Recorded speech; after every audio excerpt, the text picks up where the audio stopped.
작년 12월 3일 날 여러분들은 어떻게 보셨는지 그리고 어떻게 느끼셨는지 모르겠지만 하필 저도 당시 대통령이 계엄을 선포합니다라고 할 때 TV에서 그 광경을 직접 이렇게 보았는데 사실은 너무 놀랐어요. 자유 헌정 질서를 지키기 위해 비상 계엄을 선포합니다.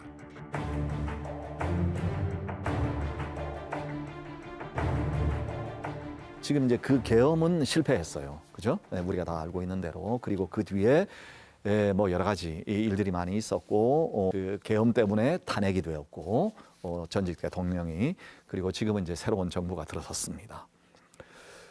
다행이라면 굉장히 다행스러운 일인데요. 만약 성공했으면 어땠을까요? 만약에 성공했다고 한번 가정을 해보자고요. 그럼 어떤 일이 일어났겠는지. 그러면 이제 국민들이 투표에 의해서 선출된 대통령이 계엄을 선포를 했다. 그리고 이제 군대에게 어떤 그 모든 행정 일을 이제 군대에게 맡긴다. 어떤 일이 벌어질까요? 그럼 처음에는 선출된 대통령이 계엄령을 내리지만 그렇게 해서 권력을 실질적으로 쥔 군인들이 그 대통령을 존경할 것 같아요? 절대 그러지 않습니다. 계엄령이 한번 시작되면 끝나지 않는다는 얘기가 그 얘기입니다. 그래서 끊임없이 누군가가 물리적인 폭력, 군사력으로 권력을 찬탈하려고 시도하겠죠. 이제는 그때부터는 우리가 그렇게 힘들게 오랫동안 싸워서 얻은 민주주의는 이제 다시 회복되기 어려운 거죠. 다시 과거 제가 대학생 시절에 그 최루탄이 막 이렇게 난무하던 그 시절로 돌아가서, 그죠?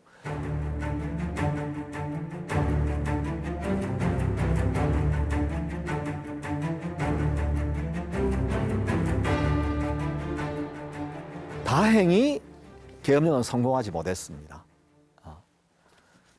정말 그건 역시 이제 찬찬히 생각해볼 가치가 있어요. 어떻게 성공하지 못했을까? 너무 신기하지 않습니까? 돌아보면 오늘날 우리는 그 두 가지 사이에서 말하자면, 그러니까 두 가지라고 하는 건 지금 2024년, 2025년을 우리가 지금 살고 있는데 이 시대에 계엄령을 이렇게 꿈꾼 사람이 있었다라고 하는 게 사실은 너무 놀랍고 절망스러운 거죠. 이게 우리가 누리고 있는 민주주의가 그렇게 취약한 거였어? 라고 하는 어떤 놀라움, 절망. 그리고 다른 한편에는 그럼에도 불구하고 그게 실은 계엄군들 자신이 주저했던 거잖아요. 여러 가지 이유가 있지만. 다 많은 분들이 화면에서 다 보셨을 줄 압니다만 계엄군들 자신이 시민들을 물리적으로 공격하는 것을 주저했던 장면들을 우리가 보았습니다. 그만큼 우리의 민도가 높아진 거죠. 그죠? 군인들조차. 그 희망과 절망 또는 절망과 희망 사이에 2025년, 2024년에서 2025년 한국 사회, 한국의 민주주의가 놓여 있었다.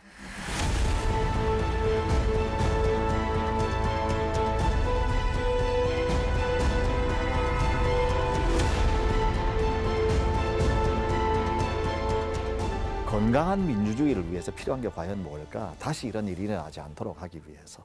그다음에 조금 더 우리의 민주주의가 이제 비온 뒤에 땅 굳는다고 보다 더 공고해지고 우리의 후손들이 이 땅에서 정말로 자유롭고 민주적인 나라에서 살 수 있도록 하기 위해서 필요한 게 뭘까라고 하는 걸 우리가 이제 한번 생각해 보자라고 하는 게 이 강의의 취지입니다.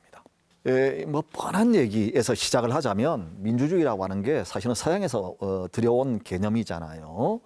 그래서 이제 영어로 데모크라시라고 하는데 이 데모크라시라고 하는 건 원래 영어는 아닙니다. 이게 다 알고 계시지만 이게 고대 그리스 민주주의가 처음에 태동한 것이 고대 그리스 그 중에서도 이제 제일 유명한 게 아테네라고 하는 도시국가였는데 거기서 민주주의라고 하는 말의 의미는 데모스라고 하는 거하고 크라토스가 결합되어 있는 말이에요. 시민이 또는 국민이 권력의 주체다라고 하는 게 민주주의의 의미이고요. 그것에 따라서 우리나라도 민주공화국이잖아요. 그래서 늘 들어서 알고 계시지만 대한민국은 민주공화국이다라고 하고 난 다음에 바로 헌법에서 대한민국의 모든 권력은 국민으로부터 나온다라고 말을 하는데 그게 그 말 자체가 그냥 이 대한민국은 민주주의 국가다라고 하는 말과 같습니다. 시민이 또는 국민이 권력의 주체다. 국가의 주인이다라고 얘기를 하는데 그럼 시민이 뭐냐? 시민은 한편에서는 노예여서는 안 됩니다.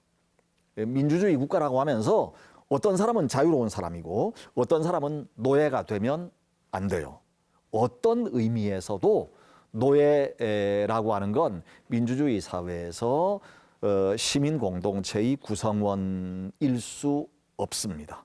그러니까 모든 시민은 동등한 권리를 향유하는 사람이어야 된다라고 하는 거죠. 거꾸로 말을 하면 왕도 없어야 돼요. 누군가가 특권을 가진 사람이 우리들 사이에 있으면 안 됩니다. 그럼 민주주의 국가일 수 없는 거예요. 근데 제가 이 얘기를 하면 그런 말 하나만한 얘기인데 뭐 때문에 뭐 하나만한 얘기를 하세요? 라고 반문할 수 있는데요. 실은 오늘날 우리나라에 지금 대단히 문제입니다. 왜냐하면 너무나 많은 사람들이 특별한 사람이 되고 싶어 해요. 그리고 이건 아주 어렸을 적부터 학벌 경쟁, 인류대학 가서 그다음에 뭐 판사 검사 되고 뭐 어쩌고 저쩌고 이 욕망이 내면을 들여다보면 어떤 욕망이냐면 나는 예외적인 인간이 되고 싶다. 나는 특권적인 인간이 되고 싶다라고 하는 욕망입니다. 이걸 우리가 부지불식간에 지금까지 다른 무엇보다도 자녀 교육을 통해서 또는 학교 교육을 통해서 부추겨 온 것이 멀리 원인을 따지자면 이번 계엄령의 원인입니다.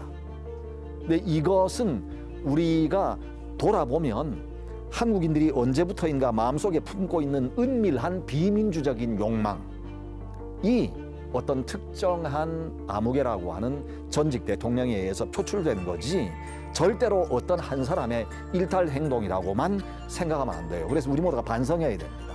우리 누구도 노예가 되어서도 안 되지만 우리들 가운데 누군가가 나는 왕이 되고 싶어요 라고 하는 것도 그건 정상적인 민주국가에서 용납돼서는 안 되는 일이다라고 하는 겁니다.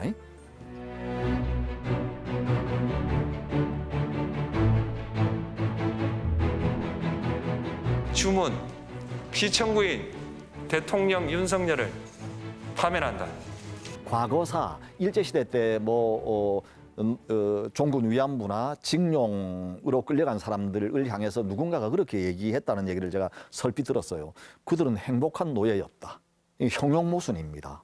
네모난 삼각형하고 같은 말이 행복한 노예예요. 그래서 누구도 자기가 노예의 자리에 서고 싶어 하지 않으면서 남들에 대해서는 노예라도 행복할 수 있어 라고 얘기하는 것은 그건 정말 위선이고 그 다음에 논리적으로도 말이 안 되는 얘기예요. 다시 말씀드립니다만 그래서 민주주의 국가의 전제는 누구도 왕도 아니고 노예도 아니어야 돼요. 그런 의미에서 동등한 시민들, 동등한 시민들이 모여서 살기 좋은 어떤 사회 공동체를 만드는 것이 모든 민주주의 국가, 바람직한 민주주의 국가를 어떻게 하면 만들 수 있을 거냐라고 하는 어떤 문제에서 관건이 되는 일이다라고 말씀드릴 수 있습니다.